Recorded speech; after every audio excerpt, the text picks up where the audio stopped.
ಬಾಂಧವರಿಗೆ ಪ್ರಗತಿ ಚಾನಲ್ಗೆ ಎಲ್ಲರಿಗೂ ಆತ್ಮೀಯವಾದಂಥ ಸ್ವಾಗತ. ರೈತರೇ, ಇಂದಿನ ಜೋಳದ ಮಾರುಕಟ್ಟೆಯ ಬೆಲೆಯನ್ನು ನೋಡಿಕೊಂಡು ಬರೋಣ. ಇನ್ನು ಯಾರು ಹೊಸ ಚಾನಲ್ ನೋಡ್ತಾ ಇದ್ದರೆ ಸಬ್ಸ್ಕ್ರೈಬ್ ಆಗಿ. ಇಂದು ಜೋಳದ ಬೆಲೆ ಏರಿಕೆ ಕಂಡಿದೆ ನೋಡಿ ರೈತರೇ.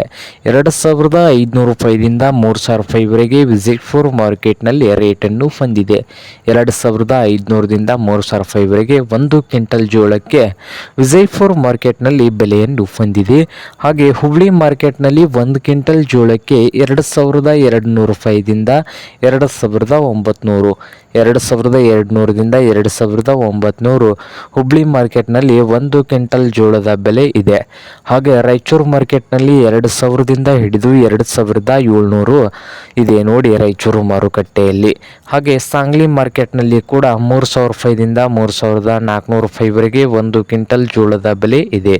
ಇದು ಇಂದಿನ ಜೋಳದ ಮಾರುಕಟ್ಟೆಗಳ ಬೆಲೆ ಆಗಿದೆ ನೋಡಿ ರೈತರೇ.